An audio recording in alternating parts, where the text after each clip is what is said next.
नमस्कार। आज का विषय है कि कन्याओं को विवाह पूर्व उनकी मन स्थिति की तैयारी।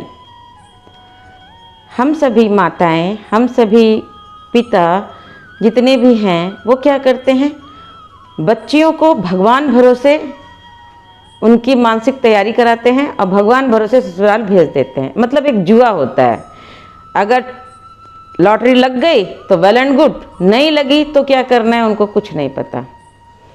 फॉर एग्ज़ाम्पल, आप डॉक्टर बनते हैं तो आप पूरी डॉक्टरी की पढ़ाई करते हैं, इंजीनियर बनते हैं तो पूरी पढ़ाई करते हैं। आप बहू बनने जा रहे हैं उसकी कोई तैयारी नहीं है, आप पत्नी बनने जा रहे हैं उसकी कोई तैयारी नहीं है, आप माँ बनने जा रहे हैं उसकी कोई तैयारी नहीं। किसी को कोई फ़र्क नहीं पड़ता। सब कहते हैं समय के साथ सीख जाएंगे। मन स्थिति उनकी तैयारी नहीं करे। अभी आपकी बेटी की मन स्थिति कैसे है कि भाई जली रोटी अगर बन के भी आ रही है तो मम्मी कह रहे हैं वाह क्या खाना बना है, पापा कह रहे हैं वाह क्या खाना बना है। इतनी अच्छी तैयारी होकर रखी है। अब उन्हें क्या है, लाड़ प्यार की आदत पड़ी है। अब मायके से जैसे ही ससुराल पहुंचती हैं तो वहाँ पर क्या है, आप सेंटीमीटर से नाप कर भी अच्छी रोटी बना दीजिए फिर भी वहाँ मीन में एक निकाली जाएगी।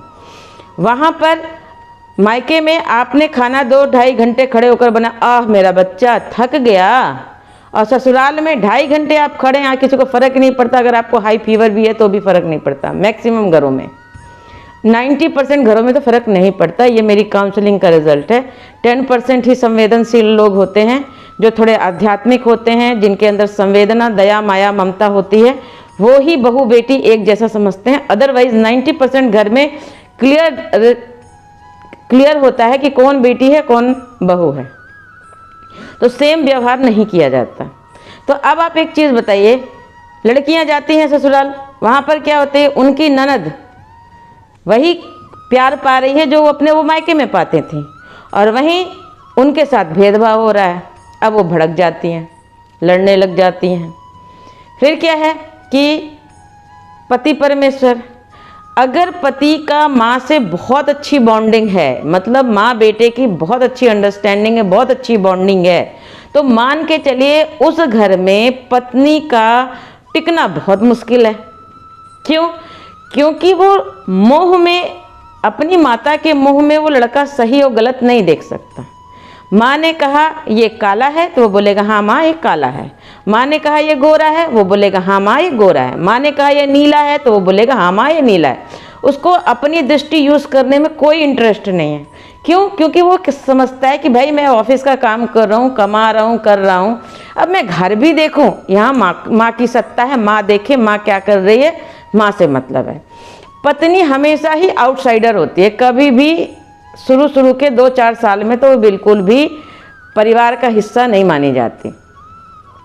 अब कुछ एक केस ऐसे भी हैं जहां पत्नियां सास ससुर पे अत्याचार कर रही हैं, दैट इज सेपरेट थिंग। यहाँ मैं उनकी बात कर रही हूँ जिन लड़कियों के साथ प्रॉब्लम होती है, जिन लड़कियों के साथ मारपीट होती है, गाली गलौज होती है, उनकी मैं बात कर रही हूँ। बीमारियां तो अनेक हैं, सारी बीमारियों की मैं अलग अलग वीडियो बनाऊंगी। यहाँ पर मेरी वीडियो का जो मेन टारगेट है वो लड़कियां हैं जो डेली घरेलू मारपीट का कारण बनती हैं, जिनके ऊपर क्या कहते हैं विभिन्न प्रकार के अत्याचार होते हैं। उसके पीछे उनकी मन स्थिति क्या होती है वो मैं आपको बताना चाहती हूँ। अब क्या है कि लड़कियों को और क्या सिखाया जाता है, तो चिंता मत करना, तेरा बाप खड़ा है, तेरा भाई खड़ा है, तेरा माँ खड़ी, तेरा मायका तेरे साथ खड़ा है, ठीक है। जब लड़कियां लड़ झगड़ के आ जाती हैं, डिवोर्स फाइल हो जाता है, उसके बाद क्या होता है कि शुरू के 1-2 साल तो मायके वाले बिल्कुल सिंपैथी दिखाते हैं। उसके तीसरे साल से, कुछ की तो भाभियां दूसरे साल से ही ताने मारना शुरू, यही रहा होगा तभी अपने ससुराल से निकाल दी गई। और फिर धीरे धीरे भाई का एटीट्यूड, भाभी का एटीट्यूड सब लड़कियों के प्रति बदलने लगता है। फिर जो दुर्गति उनकी ससुराल में हो रही थी वही मायके में होने लग जाती है। फिर माता पिता कुछ कर नहीं पाते क्योंकि घर में बहू है। कुल मिला के एक सिस्टम जो होता है ना, हौच पौच हो जाता है। लड़की जो हो जाती है एक तरह से धोबी का कुत्ता हो जाती है, ना घर की रहती है ना घाट की रहती है। तो ऐसे में हमें करना क्या है, ऐसे में हमें क्या करना है, क्या सही है क्या गलत है। तो सबसे पहली चीज़ है कि प्रत्येक लड़की को एक चीज़ समझना चाहिए कि अगर बैंक में चोरी हो रही है तो इसका मतलब चोर बहुत इंटेलिजेंट नहीं है, इसका मतलब ये है कि बैंक का सिक्योरिटी सिस्टम गड़बड़ है। अगर आपको कोई मारने के लिए आ रहा है तो इसका मतलब वो माइंड में क्लियर है कि आपको मारा और पीटा जा सकता है, आप अपने अधिकार के लिए नहीं लड़ सकते, आप एक इमोशनल फूल हैं, तो आपको मारा पीटा जा सकता है, इसलिए वो आपको मार पीट रहा है। तो फिर क्या करना है? सबसे पहली चीज है कि आपकी लड़ाई जो हो, आप लोग लड़ते हैं, मैंने बहुत लोगों की लड़ाई सुनी है, बहुत लोगों की शिकायतें सुनी है। क्या होती है? चाइल्डिश लड़ाई होती है। क्या भाई, सास आई और बोली अभी तक खाना नहीं बना, अभी तक चावल फ्राई नहीं हुए, अभी तक ये नहीं हुआ। बहू ने कहा आप देख नहीं रहे मैं सुबह से लगी हुई हूँ, मैं थक गई हूँ, ये है वो है, बस झगड़ा शुरू। इतने में पति देव आए, माँ ने कहा देख तेरी बहू कैसे, तेरी बीवी कैसे मुंह चलाती है, आके पीट दिया। मतलब कि out of nothing scene is created. वो रो के मायके चली गई, फिर ये झगड़ा हुआ, फिर वो झगड़ा हुआ, डेली रूटीन, घर घर की कहानी है। सबसे पहली चीज ये है कि आप लड़कियों के साथ कहते हैं, अब लड़की से अगर बात करो, बोलती हैं कि अपनी बेटी को तो कुछ नहीं कहती, मुझे ही सब कहते रहते हैं। अरे भाई वो उनकी बेटी है, वो तुम उनकी बहू हो, दोनों का स्थान ही अलग है। 5 के पीछे 1 जीरो लगा है तो 50 है, 5 के पीछे अगर 10 जीरो लगे हैं तो क्या है वो, 5 के पीछे 3 जीरो लगे तो 5000 है। अरे भाई उनके प्यार के आगे 0 कितने सारे लगे हैं बेटी के लिए, बहू के लिए थोड़े ना लगे हैं। तो आप सबसे पहली चीज है ननद से अपनी कंपैरिजन कर रही हैं, वहीं गलत है। दूसरी चीज, संसार में कोई हमें सुख और दुख नहीं देता, हमारे हैंडल करने की सिचुएशन पे बहुत कुछ डिपेंड करता है। आप पहले दिन शादी के 3 महीने के अंदर अंदर जान जाती हैं कि आपके पति से आपका निभेगा नहीं निभेगा, वहीं पर आपको डिसीजन लेने की आवश्यकता है। ज़्यादा से ज़्यादा 1 साल ले लीजिए, डिसीजन लेने की आवश्यकता है। बच्चे जन्म मत दीजिए, डिसीजन लेने की आवश्यकता है कि क्या आप इस रिलेशन को कैरी ऑन कर सकते हैं। यदि हाँ तो क्या स्टेप्स होने चाहिए, यदि ना तो क्या स्टेप्स होने चाहिए। बहुत सी लड़कियां पढ़ी लिखी होती हैं, MSc BEd डॉक्टर MBBS सब कुछ होने के बावजूद भी, चलो जो अनपढ़ हैं, BA हैं या कम पढ़ी लिखी हैं, 10th 12th पास हैं, या जो ग्रेजुएट हैं या कुछ भी हैं, चलो उनकी बात तो समझ में आती। जो इतनी हाईली एजुकेटेड है उनसे मूर्खता की उम्मीद करना बहुत बुरी बात है। वो अपनी पढ़ाई शादी के बाद लॉकर में डाल देती हैं और कहती हैं अब इस पढ़ाई की कोई ज़रूरत नहीं है, अब मुझे एक टिपिकल औरत की तरह जीवन जीना है।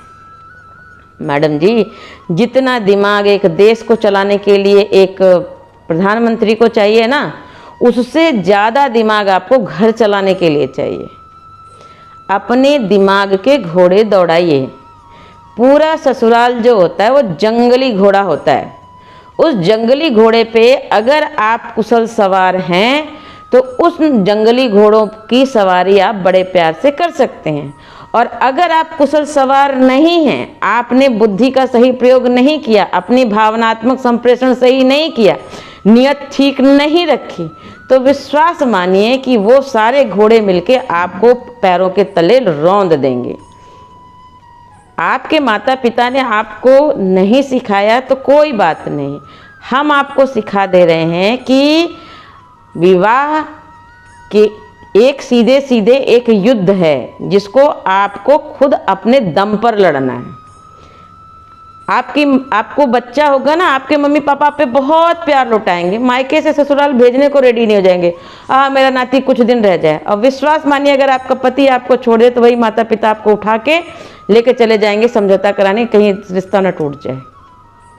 जब तक पति और पत्नी के बीच में समझौता है कि हाँ भाई शादी चल रही है ना, तब तक माता पिता भाई भाभी का प्यार आपको मिलेगा। जिस दिन पता चल जाएगा अब रिश्ता टूटने वाला है, देखिए सबके सुर ताल बदलने लग जाएंगे।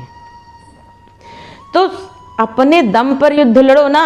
तुम्हारे हाथ पैर नहीं है, तुम्हारा सिर नहीं है, तुम्हारे दिमाग नहीं है, अपनी बुद्धि का कब प्रयोग करेंगे। जहाँ समस्या है वहीं समाधान है। या तो सरेंडर कर दो, अत्याचार चुपचाप सहो, या अगर अत्याचार के विरुद्ध आ रही हो तो टेक्टिक चलाओ, दिमाग चलाओ। तुम अपना युद्ध क्यों नहीं लड़ सकती? अपने युद्ध लड़ने के लिए तुम्हारे दिमाग में क्यों नहीं कोई बात आती? भगवान कृष्ण ने अर्जुन से ये थोड़े ना कहा था कि भाई तुम ऐसा करो, तुम माला जपने लगो, हम तुम्हारा युद्ध स्वयं लड़ देंगे। भगवान ने कहीं कहा था? नहीं कहा था ना। युद्ध क्या कहा था? उठो अर्जुन, अपना युद्ध स्वयं लड़ो। विवेकानंद जी क्या कहते हैं? भाई उठो, जागो, तब तक मत ठहरो जब तक तुम्हें लक्ष्य नहीं मिल जाता। और आप जो हैं भगवान भरोसे बैठे हो, मायके भरोसे बैठे हो, भैया के भरोसे बैठे हो, भाभी के भरोसे बैठे हो, बहन के भरोसे बैठे हो। अरे ऐसे काम नहीं चलता। आपका मायका है, आपका ससुराल है, आपको दोनों जगह अपनी फाइट खुद लड़नी है, अपने लिए खुद खड़ा होना है। दूसरा आपकी तभी मदद कर सकता है जब अपनी मदद आप स्वयं करेंगे। भगवान आपकी तभी मदद कर सकता है जब आप अपनी मदद स्वयं करेंगे। 3 माला गायत्री रोज जपते हो, मेडिटेशन करते हो, रोज श्रीमद् भागवत गीता का एक भी श्लोक रोज पढ़ते हो, रोज स्वाध्याय करते हो, अपनी बुद्धि को जगाने के लिए कोई क्या कहते हैं, बुद्धि बढ़ाने वाले कुछ सीरियल इसमें यूट्यूब में तेनालीराम बीरबल देखते हो, अपनी बुद्धि में इन्वेस्ट करते हो। आप यूट्यूब में ये सर्च करते हो कि हाउ टू हैंडल फैमिली, आप ये सर्च करते हो how to enhance my intelligent, how to be positive. अपने लिए आप क्या सर्च, अपने दिमाग पर आप क्या इन्वेस्ट कर रहे हो? इतना आसान है। आपकी माता से पूछे क्या वो अपने पिता से खुश हैं? आपके पिता से खुश हैं? आपको तो लगता होगा मम्मी पापा बहुत हैप्पी हैं, लेकिन अपनी माता से जाके पूछे क्या उनके ससुराल के साथ उनके साथ कैसा हुआ था? आपको अपनी सास से जाके पूछे, वो भी अपने ससुराल से खुश नहीं होंगी। तो फिर आप कैसे उम्मीद कर सकते हैं कि आपके साथ सब कुछ वेल एंड गुड होगा? हमेशा परम पूज्य गुरुदेव कहते हैं कि अगर आप डिसीजन लेने जा रहे हो तो आप 2 डिसीजन लो कि व्हाट इफ सक्सेसफुल हुआ तो क्या होगा, व्हाट इफ फेलियर हुआ तो क्या होगा, कैसे हैंडल करेंगे। यू कैन नॉट डिसाइड कि आप शादी जिससे करें 100% सफल होगा, आपकी कोई लिख कर नहीं दे सकता, गारंटी वारंटी किसी चीज़ की नहीं है। तो फिर अगर रास्ते में जाम है तो आप जाम कैसे क्लियर करोगे, कितना वेट करोगे, कैसे निकलोगे, कब गाड़ी रिटर्न करना है, कब आगे बढ़ना है, ये सब तो आपको पता होना चाहिए ना। आप ससुराल जा रहे हो, नए घर में जा रहे हो। और सबसे समस्या की बात, लड़कियों का सॉफ्टवेयर अपग्रेड हो गया। अब लड़कियां पढ़ लिख गई हैं, उनको आजकल के माता पिता लड़कियों को सम्मान देने लग गए हैं।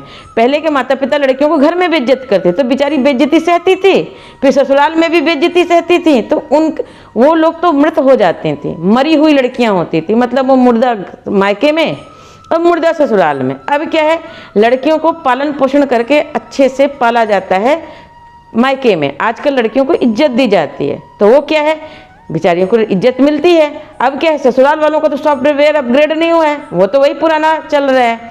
अब यहाँ पर क्या है, मायके का सॉफ्टवेयर अपग्रेड हो गया है और 10 वर्जन पे चल रहा है, और ससुराल का सॉफ्टवेयर मेंटालिटी 1 वर्जन पे चल रहा है। अब 9 का डिफरेंस आ गया है, तो उस 9 के डिफरेंस को कोप अप कैसे करेंगे आप? आपको लगता है जो पढ़े लिखे लड़के से आपने शादी कर ली उसका दिमाग सही है? नहीं भाई, पढ़ाई लिखाई बस ऑफिस तक, घर में अभी भी उसका पत्नी, माँ और सबको हैंडल करने के लिए जो सॉफ्टवेयर है वो 1 ही है। जैसे आप देखते होंगे ना कि स्मार्टफोन तो आपका हायर वर्जन है, लेकिन हो सकता है उसके अंदर जो ऐप है वो लोअर वर्जन की हो। वैसे ही उनकी कंपनी संभालने की, जॉब करने की, व्यवसाय करने के हो सकता है हायर वर्जन सॉफ्टवेयर हो, लेकिन पत्नी संभालने की, घर गृहस्थी संभालने की वही पुराना वर्जन है 1। फिर क्या करेंगे? तो आपको या तो प्रयास करके अपने पति का दिमाग, अपने ससुराल का दिमाग अपग्रेड करिए, और नहीं तो अपने आप को उनको हैंडल करना सीखिए। बग आती है सॉफ्टवेयर में तो इंसान देखता है रूट कॉज कहाँ है। फाइट करिए तो थोड़ा टेक्निकल फाइट करिए ना, थोड़ा दिमाग लगा के फाइट करिए ना। आप फाइट ही ऐसे करते हैं, इमोशनल फूल होकर रो रहे हैं, किसी को कोई फर्क नहीं पड़ता। विश्वास मानिए, अगर बेटी को फीवर है 100 और बहू को फीवर है 104, तो पानी बहू से मांगा जाएगा, बेटी से नहीं मांगा जाएगा। ये मेंटालिटी है, इस मेंटालिटी को ब्रेक करना है। तो ये मेंटालिटी आपके कहने से तुरंत ब्रेक नहीं होने वाली। आपको ये समझना पड़ेगा कि अगर आपकी सास ऐसी है, आपके पतिदेव ऐसे हैं, तो पहले आपको सबसे पहला सॉफ्टवेयर अपग्रेड करना है आपके पति का। उनसे एक इंटेलेक्ट टॉक करके बात करनी है, इमोशनली नहीं। तुम्हारी माँ ने मुझे ये कहा, तुम्हारी माँ ने वो कहा। तुम सीधे सीधे बोलो, देखो ऐसा है कि भाई मैं भी किसी की बेटी हूँ, किसी की पत्नी हूँ, किसी की बहू हूँ, कल को मैं भी सास बनूंगी। लेकिन जब कोई भी सिचुएशन होती है, आप इतना जो एंगर कर रहे हो, इसके पीछे रीज़न क्या है, what is the reason behind it, तब मत पूछो जब वो क्रोध में हो। कभी तो प्रेम में होगा, कभी तो आपके पास प्रेम में आएंगे, तब क्वेश्चन करिए। अपने दिमाग के घोड़े दौड़ाइए। परम पूज्य गुरुदेव कहते हैं कि अगर आप नित्य स्वाध्याय करते हैं तो आपके दिमाग चलने लगते हैं, क्योंकि दिमाग का व्यायाम होता है। चाणक्य कहते हैं कि अगर अनुकूलन, अगर आप बहुत ज़्यादा इंटेलिजेंट है, बहुत कुछ हैं, तो आपको क्या है कि जब आप युद्ध में हैं या किसी परिस्थिति में हैं, तो पहले तो अपने आप को उस परिस्थिति के अनुकूल करिए, उनके हिसाब से कुछ दिन चलिए, फिर धीरे धीरे आप उनको बदलने की कोशिश करिए। इकट्ठा कोई नहीं बदलने वाला। चाणक्य की नीति है कि इकट्ठा आपके कहने से कोई नहीं बदलेगा। उसको बदलने के लिए आपको समय देना पड़ेगा, आपको धैर्य देना पड़ेगा और अपने जीवन के प्रारब्ध क्लियर करने पड़ेंगे। यदि आपके प्रारब्ध खराब है और आपके जीवन में दुख ही दुख लिखा है, तो आपको आज आपका ससुराल दुख दे रहा है, पति दुख दे रहा है। अगर आप उनसे डिवोर्स ले लेंगे तो वही आपके घर के भैया भाभी आपको दुख देने लग जाएंगे। आप जॉब करने जाएंगे तो वही मैनेजर और वो सब दुख देने लग जाएंगे। क्यों? क्योंकि आपने, आपका जो प्रारब्ध है वो आपकी बुद्धि चलने ही नहीं देगा।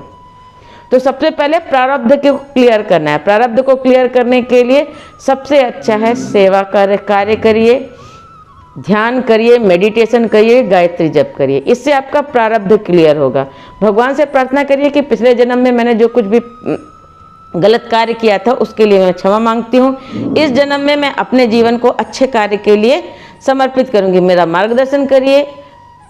रोज रात को जब बहुत घर में कलह हो तो श्रीमद् भागवत गीता का कोई एक श्लोक 11 बार पढ़ लीजिए और सुबह उठ के भगवान से प्रार्थना करिए, मेरे रोम रोम में परमात्मा है जो मेरा मार्गदर्शन कर रहा है, जो मेरे आज से साथ है। अब मैं इस ससुराल में अकेले नहीं हूँ, मेरे साथ मेरा परमात्मा है और मेरा मार्गदर्शन करेगा। इस युद्ध में मैं अर्जुन हूँ, मेरा मार्गदर्शक मेरा कृष्ण है जो मेरा पल पल पर मार्गदर्शन करेगा। जब भी आपको किसी पर गुस्सा है तो मन में 1 मिनट गहरी सांस लीजिए, मन के कृष्ण से पूछिए, अंतरात्मा से पूछिए कि क्या मुझे इससे लड़ना चाहिए, ज़रूरत है इससे लड़ने की, इसका एंड आउटकम क्या होगा, लड़ाई का एंड आउटकम क्या होगा, किसको, अगर मान लो सिचुएशन बिगड़ती है तो मैं कैसे हैंडल करूंगी, अगर बन जाती है तो क्या मैं हैंडल करूंगी।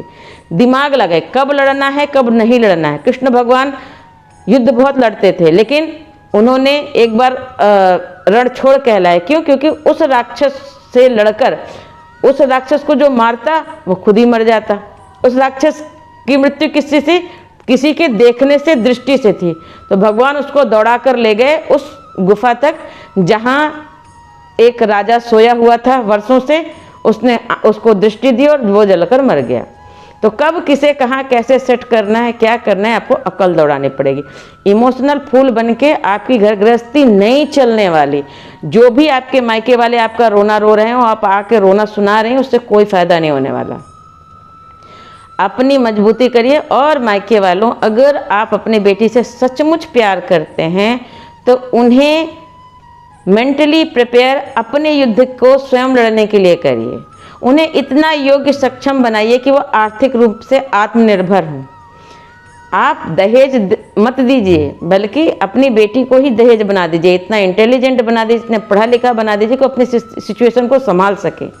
अगर आपकी पत्नी, आपकी बेटी किसी की पत्नी बनकर मायके की बैसाखी ढूंढ रही है, इसका मतलब आपकी परवरिश में कहीं ना कहीं कमी है। अपनी परवरिश में इतना योग्य बनाइए कि जब ससुराल अच्छा हो तो आपकी बेटी भोलेनाथ के साथ पार्वती की तरह सुखी रह सके। अगर ससुराल बहुत ज़्यादा डिस्टर्बिंग है, बहुत ज़्यादा परेशान कर रहा है, दहेज के लिए जलाने वलाने की सिचुएशन आ रही है, तो आपकी बेटी दुर्गा बन सके, संहार कर सके। वही बेटी को दोनों रूप दीजिए, पार्वती का भी और दुर्गा का भी। उसको हर परिस्थिति के लिए तैयार रखिए। अगर आप अपनी बेटी को हर परिस्थिति के लिए तैयार नहीं करते, उसका मेंटल प्रोग्रामिंग नहीं करते, अपनी बेटी को ये नहीं सिखाते कि बेटा चाहे खाना भूल जाना, बिना पढ़े मत सोना, कोई ना कोई अच्छी पुस्तक आपको ज़रूर पढ़ना, अपने दिमाग पर हमेशा इन्वेस्ट करना है। भले तुम कोई एंटरटेनमेंट मत करना, लेकिन कम से कम अपने आप को एडुटेनमेंट में ज़रूर लगाना। इंटरटेनमेंट करोगी तो बेटी तुम्हारा लाभ कोई नहीं होने वाला, लेकिन एडुटेनमेंट करोगी तो तुम अपनी ज़िंदगी में सदा आगे रहोगी। बाहरी सौंदर्य के साथ साथ भीतरी सौंदर्य बहुत ज़्यादा ज़रूरी है। अगर आपकी बेटी इंटेलिजेंट हुई और आपकी बेटी सिचुएशन को संभालने में सक्षम हुई तो विश्वास मानिए वह अपने ससुराल को स्वयं संभाल लेगी, आप लोगों को इन्वॉल्व नहीं करेगी। लेकिन अगर आपने अपनी बेटी को मानसिक अपाहिज बनाकर विदा किया तो विश्वास मानिए, हमारे गुड़गांव में 15 करोड़ की शादी हुई थी, उस लड़की को भी लड़के ने जहर दे दिया, बड़ी मुश्किल से वो बची, अभी केस चल रहा है। तो अगर आप ये सोचते हैं कि आपने बहुत करोड़ों की शादी करके बड़ा कुछ तीर मार ली है, तो ऐसा कुछ नहीं है। करोड़ों खर्चा कर दीजिए, अगर आपकी बेटी दुर्गा शक्ति नहीं हुई, पार्वती नहीं हुई, बुद्धिमान नहीं हुई, तो वह अपनी घर गृहस्थी नहीं संभाल सकती। तो दहेज पर जिन भी माता पिता को ये घमंड है कि वो दहेज दे के अच्छी शादी कर लेंगे, तो विश्वास मानिए ज़्यादा दहेज वाले तो और ज़्यादा परेशान होते हैं। तो इससे अच्छा है बेटी को दहेज बनाइए, बेटी को सक्षम बनाइए, बेटी को इस योग्य बनाइए कि वो अपना भी भरण पोषण कर सके, अपने पैर पर हो और अपने परिवार को भी संभाल सके, अपनी घर व्यवस्था भी संभाल सके। पार्वती माता अपने घर व्यवस्था को भी संभाल लेती हैं और राक्षसों से भी निपट लेती हैं। कृपया अपने बच्चों को ऐसा बनाइए, उनकी मेंटल प्रोग्रामिंग करिए। और बेटियों, जो भी मेरा ये वीडियो देख रही हैं, अगर आप इमोशनली फूल बनकर रोने में इंटरेस्टेड हैं तो कृपया हमारा वीडियो यहीं बंद कर दीजिए। और अगर आपको लगता है कि आप अपने मेंटल पावर बढ़ा सकते हैं, अपनी घर गृहस्थी संभाल सकते हैं, तो मेरा वीडियो ऑन रखिए। आज से आपको 5 चीज़ें अपने जीवन में करनी है। पहला, नित्य आपको जब भी आप सुबह उठती हैं तो आपको बोलना है, मेरे साथ ईश्वर है, मैं अच्छा करूंगी, अच्छा सुनूंगी, अच्छा होगा, मेरे साथ सब अच्छा होगा। मैं जब भी अब मैं परेशान होंगी तो मैं अपने भगवान को याद करूंगी, भगवान मेरी मदद करेगा। दूसरा, आप नित्य गायत्री साधना करेंगी, कम से कम 3 माला, इससे कम में काम नहीं चलने वाला। 324 टाइम्स मंत्र आपको जपना ही जपना है। नेक्स्ट आपको क्या करना है, प्राणायाम जरूर करना है, नाड़ी शोधन प्राणायाम करिए, अपनी मेंटल पावर बढ़ाइए। मेडिटेशन करना है, सुबह उगते सूर्य का मेडिटेशन करना है, शाम को पूर्ण चंद्रमा का करना है, इससे आपके घर में सुख शांति रहेगी। 5वां, आपको स्वाध्याय अच्छी पुस्तकों का ज़रूर करना है। अगर आप अच्छी पुस्तकों से मित्र नहीं बनाएंगी, एडुटेनमेंट नहीं करेंगी, तो आप दुनिया में पीछे रह जाएंगी। ये 5 चीज़ें अगर आप अपने जीवन में लाते हैं तो विश्वास मानिए आपको आगे बढ़ने से कोई नहीं रोक सकता। आप अपने घर परिवार को व्यवस्थित कर लेंगी, सब आपकी बात सुनेंगे। जब आप इंटेलेक्चुअल बात करेंगी, लोगों के भले की बात करेंगी और आपसे लोगों को भला होगा, तो हर व्यक्ति आपकी बात मानेगा। शादी करके न लड़का आप पर एहसान कर रहा है, ना आप लड़के पर एहसान कर रहे हैं, दोनों को ज़रूरत है, इसलिए शादियाँ हो रही हैं। इसलिए शादी मात्र से किसी को कोई एहसानमंद हो रहा है तो ये बात भूल जाइए। आप शादी करके एक दूसरे के लिए कितने बेनिफिट हैं, कितने उपयोगी बन रहे हैं, एक दूसरे से के कितने मित्र बन रहे हैं, कितनी अच्छी ज़िंदगी व्यवस्थित कर पा रहे हैं, इस पर बहुत कुछ निर्भर है।